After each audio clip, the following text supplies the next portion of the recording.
Time being 6:30, I call the November 6th, 2025 Ashland Planning Board meeting to order. Roll call vote of present.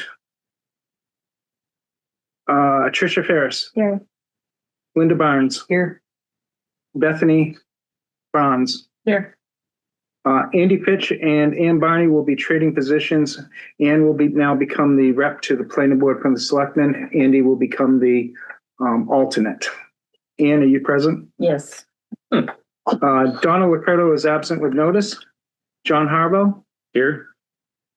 John Thomas. Here. And I am Kendall Hughes. First, if you could all look over the minutes of October 16th. I don't think we have. No, we didn't. We don't have. We are going to table the minutes of October 16th. Okay. We will be tabling the minutes of October 16th. And that brings us to Mr. Hess and Mr. Owens. I do have the large map here for any of you that need to see it. He has a nice one up there for an easel. Put my easel up, but I'm hoping my talk takes less time than it would to set up the easel. Whichever. I'll put this here for now, if anyone needs it. This is a pretty straightforward one because I felt bad over the past few months, so I figured it was I had to make it up to you guys.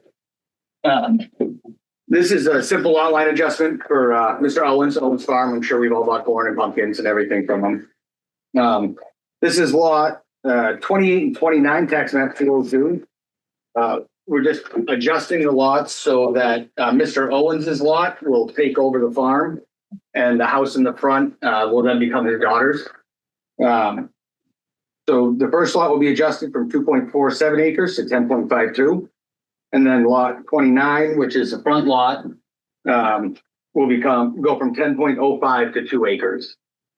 We have submitted to state subdivision. I'm guessing we'll have the approval in any day now. With the calculations, that lot is capable of handling 21 bedrooms. There's currently a 4-bedroom system in there. So it's a non-issue, but we still have to submit to the state because we're under 5 acres. I mean, that's really the gist of it. It's a lot line adjustment, and we're just taking 1 2-acre lot and switching it for another one, just so the farm land stays with Mr. Owens's and his daughter buys the house and just has the house. Okay. Anything else you want to tell us? No, I mean, it's pretty straightforward on this one. Okay. I did not bring a Mylar or anything today because we are still waiting on subdivision from the state. Okay. My hope is if the board did decide that we are in good standing, we can do a conditional, obviously based on state subdivision. Okay. I have a note here from Jane. The application by Christopher Owens, Route 175, the application for subdivision to adjust the interior lines between between the 2 lots owned by the applicant. No new lots will be created. Applicant appears to be complete. All required funds have been paid. No objections have been received from any of the abutters which have been notified. Appearance of access will be pre-existing driveway to each lot. Yep. Okay. If you all take a moment to look over the application. The application which you have here. So we, the first application that was emailed to you had Mr. Hess's signature on it, but not Mr. Owens. This one has Mr. Owens' signature on it, and it has making Mario his agent, but that you're here in place of Mario. Like Mario no longer works for me. Right. So I'm here in place of Mario. Okay. I make a motion to accept the application as complete. Thank you. Do I have a second? Second. Okay.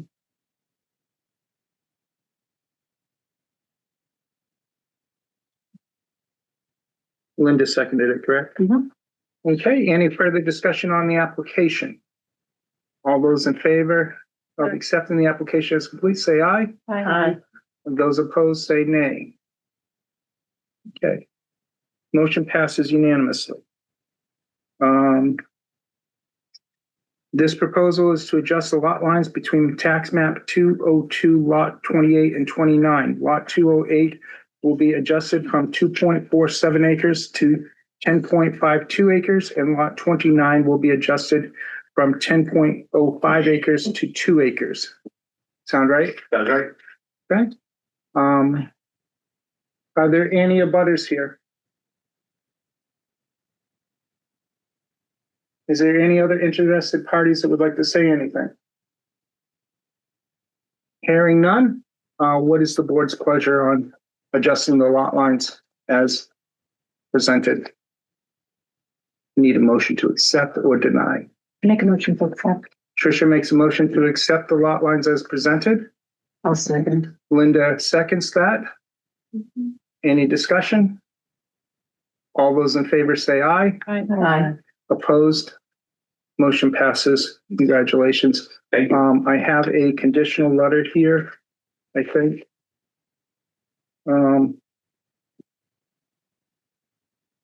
Ed is duly notified public hearing the meeting of November 6, 2025. The Ashland Planning Board votes unanimously to accept and approve the application for subdivision by Christopher Owens 2025-6 as a property stipulates off Route 175 being tax map 202 lot 28 and 29. The proposal is subject to the lot lines being the two lot lines with no new lots being created.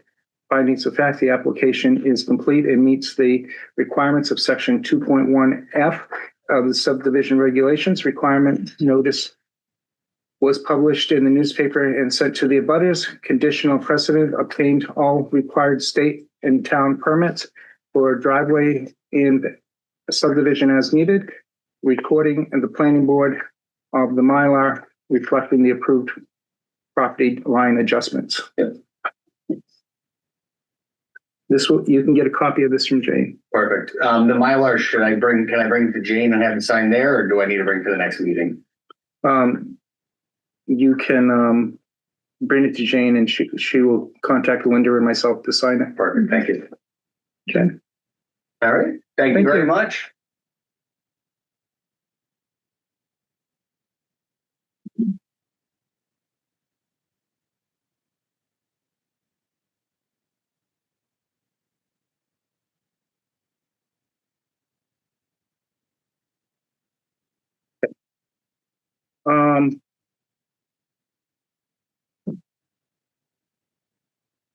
Next would be an informational from Mr. Brian Lash and Mr. Phil Hastings. Great. Thank you, Mr. Chairman, members of the board. So several of you at the Board of Selectmen meeting on Monday. Brian Lash is here, the owner of the Vineyard Course, the Owl's Nest Vineyard Course. I'd like to talk tonight a little bit about Brian's plans and also get feedback from the board on those plans at a conceptual level, and also talk about maybe a path forward, having the board support whatever zoning amendments may be required to facilitate the project. So with that, I'll turn it over to Bonnie.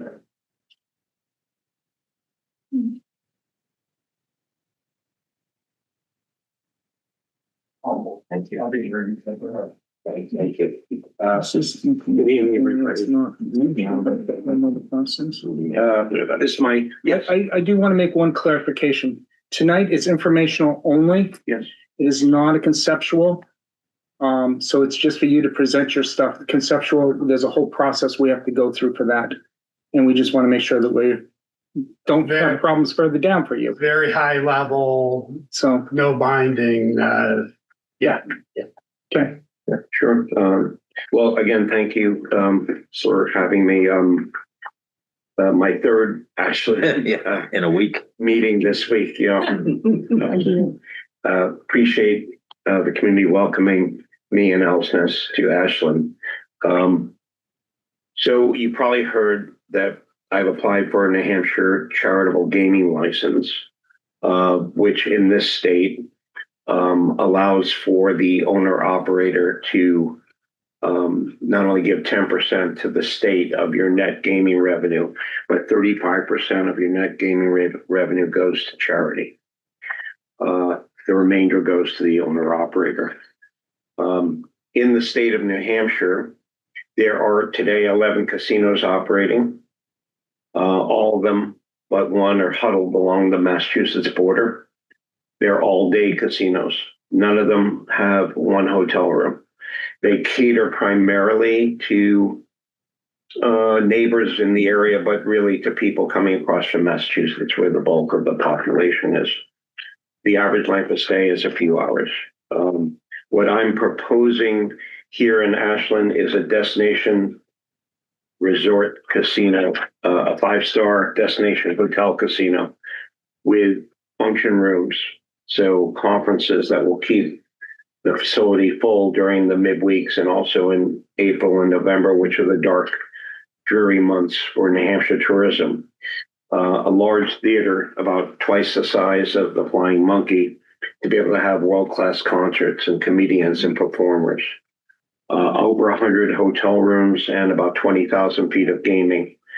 When I talk about day casinos, I don't want to in any way misrepresent that we are not available to people that want to come for a couple of hours. We are, but our audience is those that want to come to Ashland for 2, 3, 7 nights.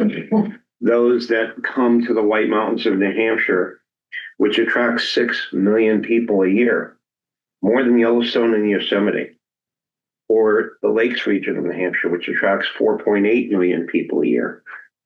That's over 10 million people that come to Greater Ashland because they're coming through Ashland to the White Mountains or near Ashland to go to the Lakes region. Today, those people don't have a 5-star alternative that has ample entertainment with a theater, with concerts, with multiple restaurants, and a golf course out its back door. We're trying to attract people that are going to come and enjoy the city, take advantage of all the merchants that are here now, and hopefully increase the number of merchants that are going to be in Ashland. Maybe Main Street will become developed a little bit more with more people able to survive in this economy because of the constant traffic that my hotel resort casino will attract. I think it's very important to note that the budget for this project is close to $60 million, which will generate at least $1 million in property taxes to the town of Ashland. That has also has to be considered along with several hundred permanent jobs and several hundred construction jobs. The construction timeline is estimated to be over 2 years. That's hundreds and hundreds of laborers, hopefully most of them from Ashland and the surrounding area. And as I said, estimating somewhere around 300 to 400 permanent jobs in everything from management to housekeeping. This town is incredibly well geographically located because we're 5 miles to Squam, we're 11 miles to Meredith, we're 12 miles to Newfound, and we're within 30 miles of 5 major ski areas. So people will now be able to make a decision. My kids grew up in Waterville Valley. When friends come to visit, if they're not staying with me, they say, where do I stay? I say, I can't recommend any place. We don't have a hotel in Waterville Valley that is, in my opinion, above 3-star. Everything we have in Waterville is built in the 70s and has been marginally updated. And if you go to Lincoln, go to Loon, the biggest ski area in New Hampshire, yeah, they have Riverwalk, which is a timeshare facility that does make their units available for rent. And it's a nice building. But other than that, you'd have to go to a Hampton Inn or a Holiday Inn to get a good room, but nothing that will compare to what you can choose, what I want to put at the Owl's Nest Vineyard course. And the same thing in the Lakes region. I mean, you got Mills Falls, perhaps in Meredith, but other than that, there's not a upscale property on Lake Winnipesaukee that people can choose to go to. This can be that, and this will shine a very positive light on Ashland. I also want to mention that just in this week's Boston Globe, on Sunday, there's a section called Address. It's about real estate. And conveniently, it's an article about what the Encore Casino did to the town of Everett. The highlight of this article, as far as this meeting is concerned, is the home values in Everett since 2018 to today have gone up 38.4%. All of us in this room have most of our equity in our homes. 38.4% increase. That's because this casino brought jobs to Everett. This casino brought people to Everett to spend money at the barbershops, the supermarkets, the gas stations, the convenience stores. It's transformative.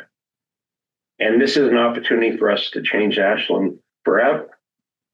So I'm not here to tell you that if you don't support me, that I'm going to bring this casino to Thornton or Campton, where my main investment is. I'm not. This is the right spot. This will, I think, change our community for the better, economically, and in terms of our property values and employment, and of course, property taxes. So with that, I want to show you a couple of documents. I printed this, but we have a board. So it'll be this board. This shows you and explains the charitable gaming laws in the state. As I mentioned at the beginning of my presentation, 35% of the revenues will go to charity. And on this sheet, you'll see charities that all of you recognize. All of the charitable donations, which are governed by law, will be local charities. There's one more charity on that list that I neglected to put down. I saw it after we printed this, but I had a local Ashland resident take me to see the town beach, which is desperately in need of funding. And I believe that's a nonprofit as well. But if you're not familiar with those charities, I think you will be. But below that is a chart that shows what every casino in New Hampshire did in the months of January and February last year, and what their contribution to charity was. So you have the very biggest, which we are not going to, unfortunately, ever come close to their revenue. The very biggest are the Brook and Seabrook, and the Gate City Casino, which is in Salem. Those are obviously Boston suburbs. They're giving $700,000-800,000 a month to charity, which would be Mills' goal. It means that their casinos are very profitable as well. We're building something less than half the size of those two casinos in terms of floor space. But if we could ever get to the point where we can give $300,000-400,000 a month to charity, $5 million a year to these charities on this list. So although this is extremely interesting, could we get onto the real estate portion of this? Sure. Thank you. So in the real estate portion, you're talking about the photographs here? Well, I'm talking about where you're going to put it, what the planning board is here for. Okay, I'm sorry. So the here's our right there. Thank you. This is an example of what it might look like. It's going to go on the first hole of what is currently the Alsness Vineyard course. So the first hole is going to be converted into parking and the site for the casino hotel. And the driving range will become the first hole. So if you've been to the Alsness Vineyard course, driving range is directly to the west. It's on the screen. Could you indicate on the map where it is? The driving range is right here. Exactly. Okay. So you're on lot 2. Yes. that's- completely on lot two. Yes, lot two is. Yeah, it's an odd shaped Entire lot. golf course, Yeah. yes. Okay, so Yeah, so that's the entire golf course. But you're talking about where my cursor is in this area, right? Yes, that's right. This is the maintenance building, correct? Correct. So this, most of the first hole in this area is outside of the flood. okay, it's outside the flood area. The flood area is delineated right there where my cursor is. Okay, That was one of my questions. So there's, buildable land. Okay. there that it would be located. Yeah, in fact, it's kind of an L-shaped plot. Once we capture this as our first hole, we're gonna use this and this. This is the second fairway. So the second fairway, we're gonna build a new second hole over here. That'll be Okay, the but- first hole. the buildings for this will all be on lot two, correct? Correct. Yes. Okay. And it'll be on the east side of lot two because it's Okay. the high ground. All right, the reason that I'm asking this, can you pull up the tax card, please? Oops, yep. Is our zoning requires, if you look at our zoning ordinance, this would have to be in a commercial lot. Lot two is a commercial lot, so it is allowable in lot two as it currently stands. Is that? It's commercially zoned. Yeah, this came up last night. I forgot to tell you. We don't need a zoning change. So, Lot two and lot three are actually commercially zoned, has been for years. really? Yeah. Okay. And it is, you can see it on, right there. Oops, go back up. Right here. No, go down. See, condominium, commercial. Okay, golf course. your maps don't. Our maps do not align. We're trying to fix our maps. Okay. But what happened was in this, when they first brought in zoning into Ashland, there was some spot type zoning. The golf course was one of those things. Thanks to, the former owner of it many years before you. So it requires no change to So zoning. it will require no change to the zoning, and that's why I wanted just to make sure we were all on the same page. I would like to have a walkthrough though, if you don't mind. Sure, more of the renderings. No, I would like to physically have a couple of us go up and you physically walk the property with us. Sure, absolutely. So the path forward then, if we don't need any zoning relief, which is great, would be to go through the normal site plan review Correct. process. And What about? so you'd like a preliminary, site Accesses visit will have to be before- discussed on that. Yeah. Okay. There may be some stuff that may have to happen road wise. Yeah. But that's gonna involve New Hampshire DOT more than us. It's our road though. Oh, it's gonna involve us. You could put Yeah, down to make another exit. It's our road. Yeah. North you're Ashland absolutely Road right. is not a state road. Right, it's a town road, so it's gonna involve, it will, involve our DPW. Yeah, the issues that occur to me are exactly that, access and traffic, parking. The other question I have is gonna be where your septic is gonna be and how big your septic has to be. So initial studies tell us that we need about 30 to 40,000 gallons a day. Yeah. And also we have ample land on fairway, former fairway number 1 and former fairway number 2 to put in a septic that large. Okay. If there's a way to hook into the town septic, would you be amenable to that? Yeah, in fact, we're looking at funding that's available to build a pipeline. Yeah, so my understanding is that Northern Borders would be very interested in this project. Who's Northern Borders? They're a grant funding process that does municipal infrastructure. So bringing sewer out to a place that's gonna have a lot of jobs and stuff, that's what they do, Sewer and water. sewer and water. Yeah, I mean, we'd rather do a pipeline if it's funded.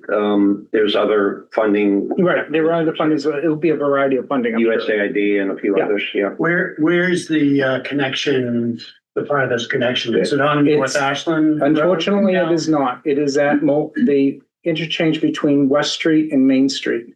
Okay, So it's about 3.5 miles. okay. But talk to our sewer department and they will help you with some of that. And if we build that pipeline, we could also grab water. Correct. And that will help you with your fire suppression issues And our water. and your water Yeah. in general. Right yes. now, we get our water from the Cold Spring Rope Walk. I know, and it's a little Yeah. shaky somewhat. So, We were gonna sink a new well for the Right. hotel, but but we're all in that same aquifer anyways. right.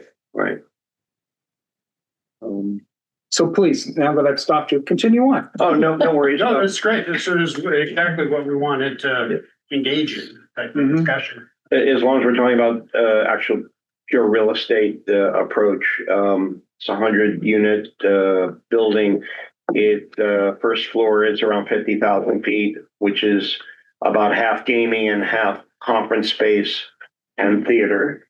So Is that one building or two buildings? it's one building, so Okay. 50,000 feet per floor, 3 floors. Okay, The three floors is the max in this town, right? correct. 40 feet, Because of the aerial ladder truck, right? 40 feet, I think is the feet. roughly, Yeah. 30. So 35. 35, okay. So it's gonna be kind of squat, 50,000 feet, 3 floors. Theater holding around 500. Sorry, it's conference center, theater holding about 500.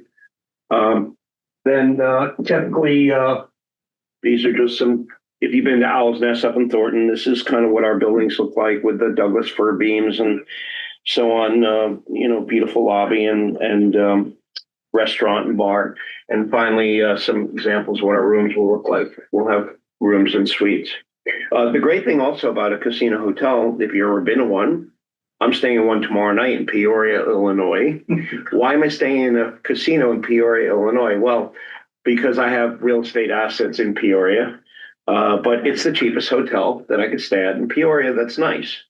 Why is the cheapest hotel in Peoria that's nice? Because casinos give away rooms so that people like me will go downstairs and gamble, right? So I'm not a big gambler. It's funny, I'm not a golfer, and I own 2, soon to be 3 golf courses.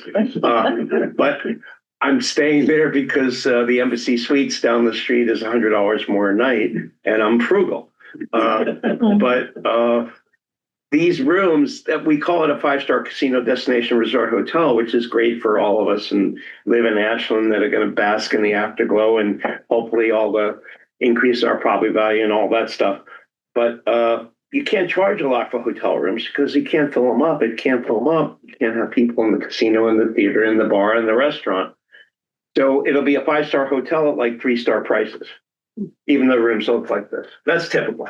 I mean, even the Encore in Boston, you wouldn't believe how inexpensive it is to stay there. The other important real estate aspect to address your concerns is not only is the hotel going where our maintenance building is now and the parking where the fairway is now, but the second fairway is being recaptured for amenities. I'm not sure exactly what they'll be. I know minimally it'll be a pool and cabana and, maybe some pickleball courts, maybe, stuff for people to do May to October. Maybe it'll be a skating rink. That'll operate, during the winter, a lit skating rink that the community can use. As anyone who lives in Thornton, Campton, Waterville, Owl's Nest is not a private community. It's open to the public, and we give discounts to all the community members to join all of our clubs except for golf clubs. So pickleball, tennis, paddle, beach, pool, fitness are all discounted if you live in the local. So you have a lot of fitness, health related stuff. Yes. Right? Ashland in the past has had a pretty good relationship with HEAL, which is a health related thing as well, just so you're aware. People have been very happy with doing those type of projects. They have a facility here. We do not. We had a very active committee that sponsored a lot of events and everything, but we didn't have a facility to do it in. Hmm. So, Well, the membership in the health facilities in the hotel will be available to locals. yeah. So You'll be able that'll to be, join. that'll be a very good thing for the community. Yeah, for sure. Yes, Can you say a little more when you say sort of what differentiates, say, a 3-star from a 5-star? Can you say a little more sort of specifically, what does that mean? Is it all of these amenities that you're talking about? it's a good question. There's actually definitions. And a 5-star hotel, as rated by many respected associations, has to have doormen, bellmen, valet parking, room service 24 hours a day, and so forth. And the first 5-star hotel that's really been awarded the 5 stars in New Hampshire ever just opened a few months ago at Windspawn. I can't say that this casino resort hotel in Ashland is going to have those 5 things I just mentioned because they don't make sense in New Hampshire. Like, I will never valet my car because it just never delivers the service that you're paying for. You're always waiting for your car. You're always impatient. And people in New Hampshire don't want to valet their car. At least I don't.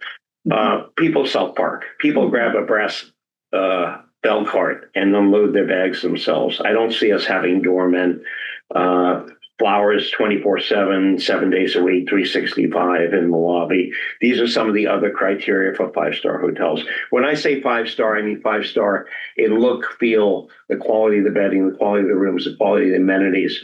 But we probably won't have 24-hour room service because on a Tuesday night in January, even if we give the rooms away, there's going to be nobody in the rooms that want room service, right? So part of the reason I'm asking is in marketing and promoting it, if it gets rated, somebody comes in and rates it, will they actually be likely, given those criteria, to rate it as a 5-star? Or are you counting on the descriptions of all the amenities and so on to sell it as opposed to it's meeting those sort of formal criteria? I think we'll get rated as a 4-star with 5-star like amenities.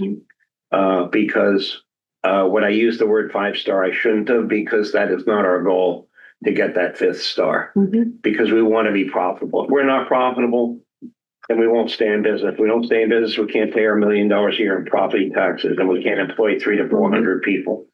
So there's a line we're going to draw, because we're going to do what's practical, but we're going to look like that. Yeah. Thank you. And then my other question is in terms of sort of dining facilities. I'm assuming you'll have everything from sort of bistro-like things to sort of upper scale restaurants. Can you say a little more about what you're envisioning for dining facilities? Because that's another thing that might bring in people just to come there to go to dinner. Yeah, I don't know at this early stage what exactly will end up being our dining facilities. I know we'll have some wine-related bars because we're on a vineyard. The vineyard I planted is the largest vineyard ever planted in New Hampshire. I know we'll have inexpensive alternatives because gamblers that come from all economic strata. And I know we'll have a fine dining restaurant. We can go into the details of that once you're much more into knowing what you're going to have, because at this point he doesn't know. Yeah. When would be good to do a site walk for you guys? I'd like to be there, and I'm leaving tomorrow, as I said, from Peoria. And I have a few other stops. I'll be back in the area the week of November 17th. 17th, okay. Any day that week works. Yeah. So the 17th is a Monday. Anytime good for board members during that week? I won't be here. I know.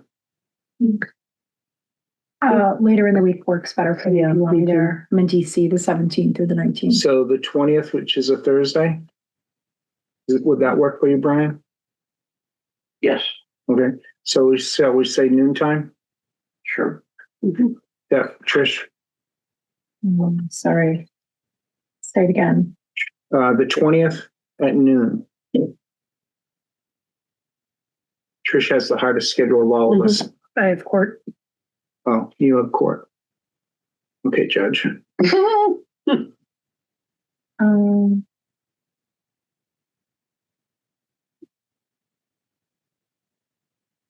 make it and I'll see if it's getting flood. That is hard for me. I could do after 3:15 on the 20th, or I could do the 21st after 12:30. Would the 21st at 1 work for you? That's Friday. That's a Friday. Yeah. Okay. Because at 3:30, it's starting to get dark. Yeah. Coming late November. Okay, so at what time, Kendall? 1 o'clock. And And we're going to basically look at what is currently the first and second hole. yeah, we just want a good understanding of where you're going to be putting stuff. If you can delineate the lot line so that, we can see that. And I'll ask our building inspector if he can join us as well. Okay. Mhm. And I'll get Enforcement some golf carts. Just bring big jackets and gloves. Okay, so 1 o'clock on the 21st.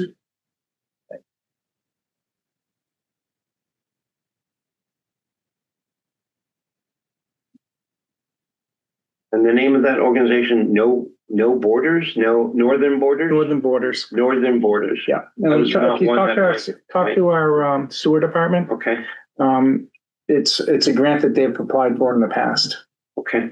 So Great. Any other questions? Mhm. Okay. Thank you very much. any questions from the audience?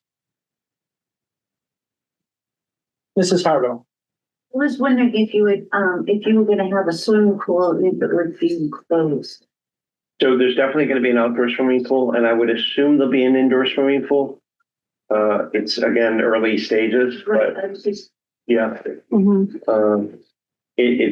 I know we're putting one in at Owl's Nest. It's in great demand.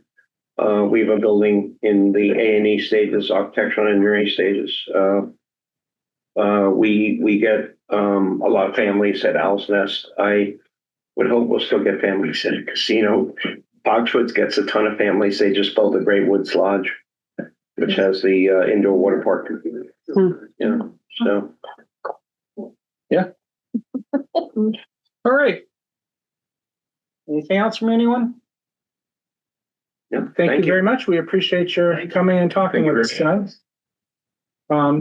Talk with Jane Sawyer to get on for either a conceptual or Would you prefer a conceptual before a full site plan or? it's totally up to you, however you feel you're ready to go. I think it'll take probably several months. I think it probably will, but. Yeah. All right. Thank you. All right. Thank you. Thank you. Okay. This brings us to update on tax map 214 lot 15 BH Hilts Real Estate. A meeting is in the process of being set up between the engineers and Mr. Hiltz. Ron, do you have anything you want to add, or you want to just keep going? No, you can keep going. He has paid his $10,000 for the review, but he has not yet signed the document that needs to be signed. Mr. Ober? Corbett. Ray Ray Ober. Yep. Will be the engineer, and he is planning a meeting early next week to have further discussions on the situation and lay down the ground rules. Okay, impact fees. to interrupt, but Oh. that meeting scheduled. Scheduled for when? It is for Wednesday at. It literally just got scheduled on the way here. Okay. Okay, I haven't checked my email yet, so. Wednesday at 11. Wednesday at 11 Wednesday. will be that meeting. So town hall, and then he wants to do a sidewalk. Yeah. I believe the town manager and myself are definitely attending that. So, Thank you, guys. All right, thanks. thank you. Have a good night. Bye. You too. Impact fees.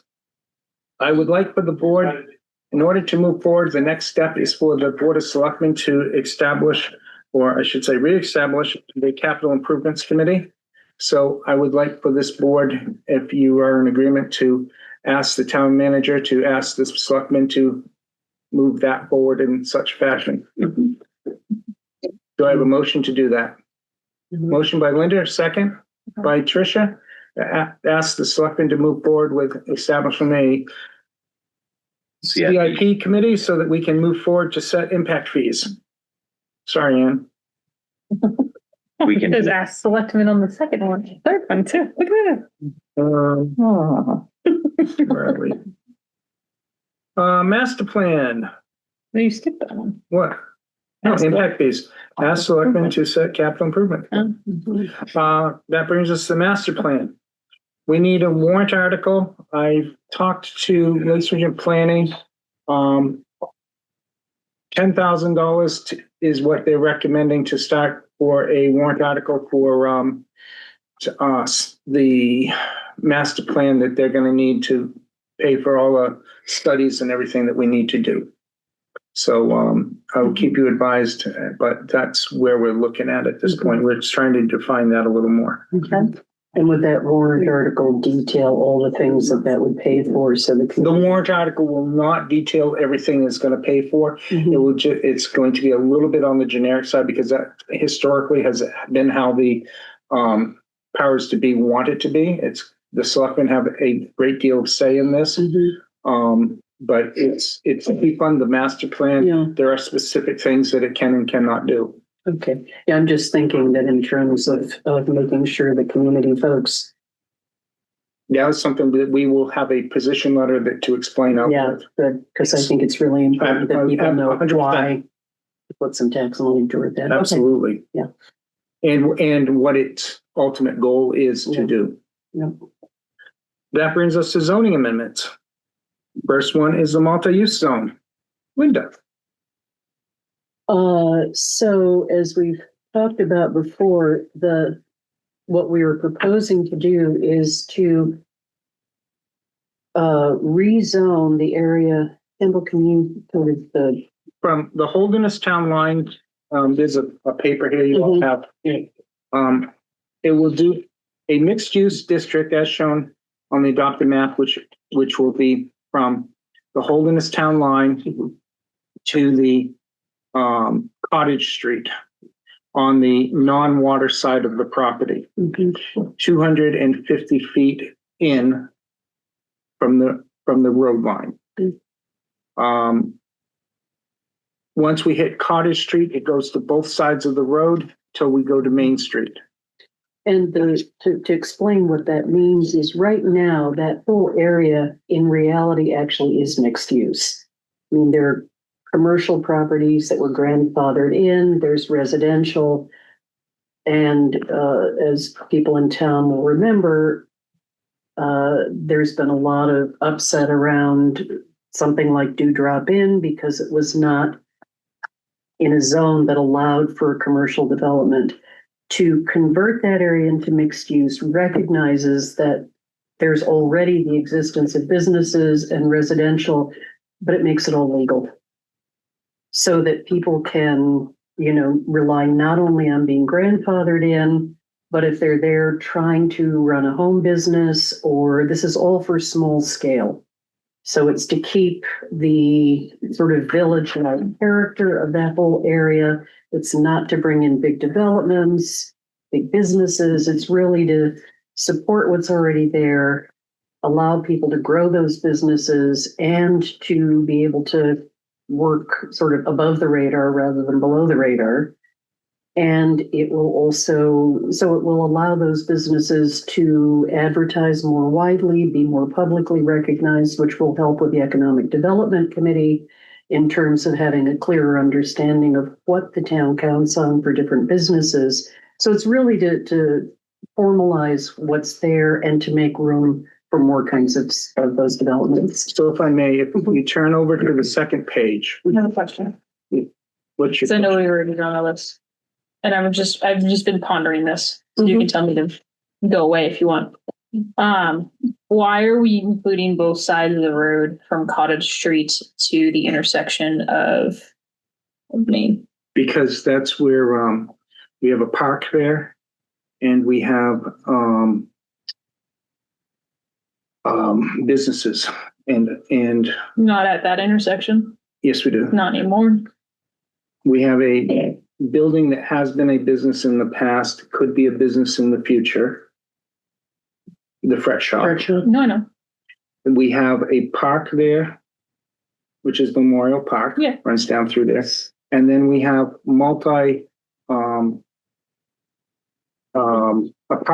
apartment houses with multi-uses that wouldn't actually fall into the regular zoning that's currently in place there. What's the current zoning in place? Residential.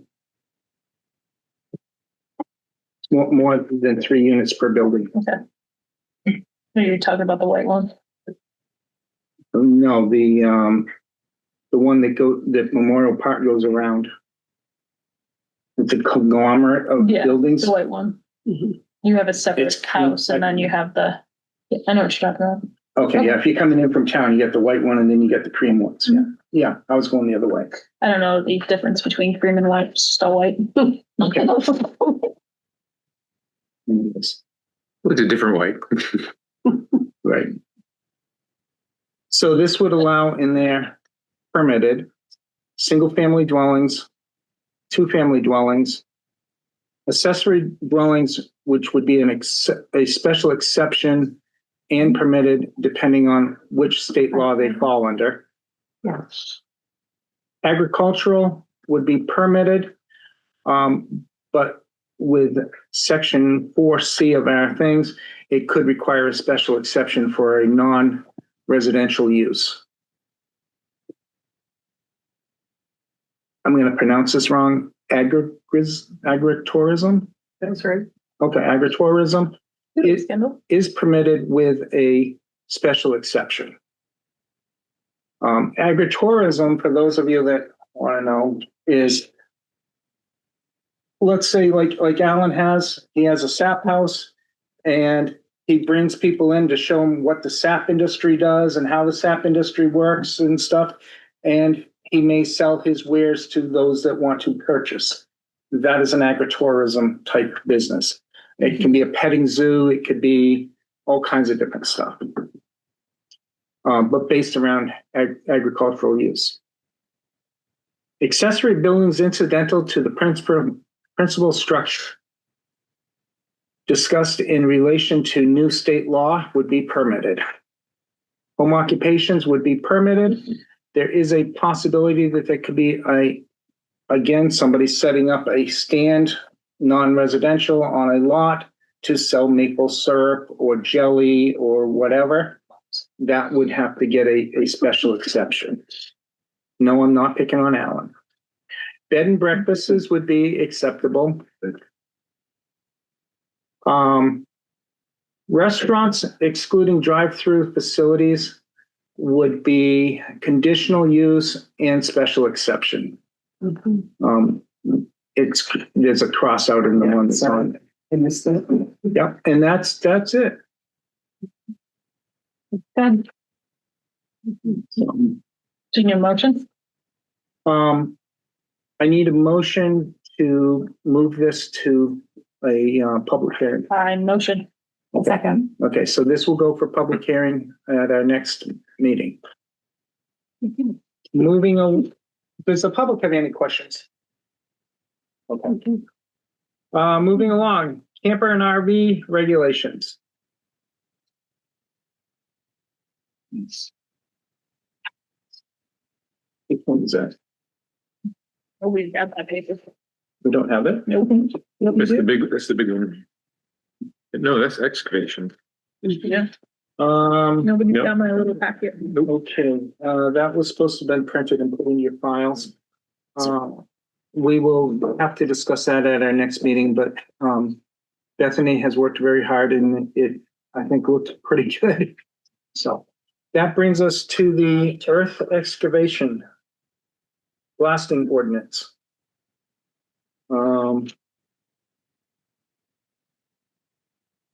Blasting ordinance. I don't think we have that. All I have is commercial earth excavation regulations. Is that what you're talking about, blasting ordinance? So, And then important dates for local officials. We don't have the blast. okay, the blasting ordinance was we had both the blasting ordinance and the commercial excavation ordinance, we had given to legal to look over. We had no problems with them. Perfect. We'd given them to legal to look over. Legal came back today and told us that they had no problems with the way that they were written and that we can move forward to the public hearing for the next one. Motion to bring those before a public hearing. Okay, fantastic. We have a motion and a second by Linda to bring it to public hearing. All those in favor say aye. Aye. Opposed? Move forward. So, the only one that is ready for public hearing at this time is compact zone. Those other three will be headed there. The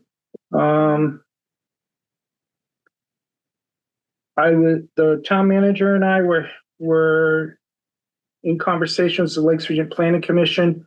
They asked us to do a support letter for wellhead protection ordinance, something which will be coming next year.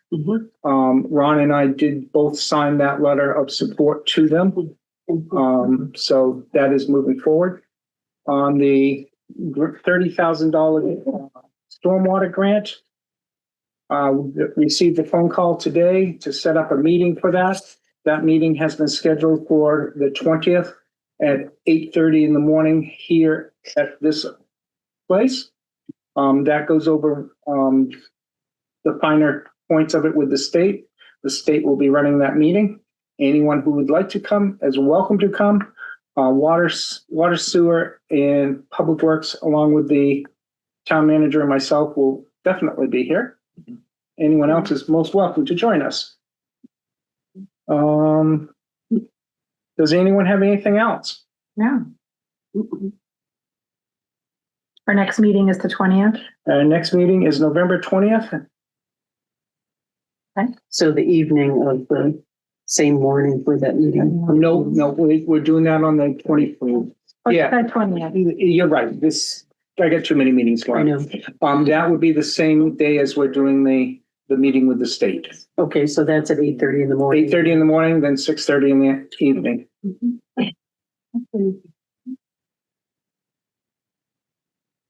Alrighty. That's fine.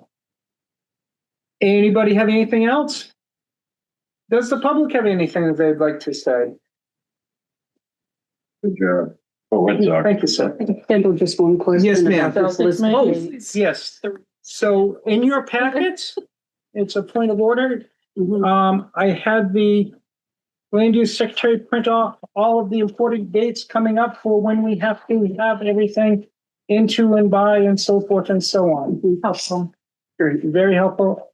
Just so you know, it's there. Thank you. So That's great. Thank you. if nobody has anything else, I will close the meeting at 7:23.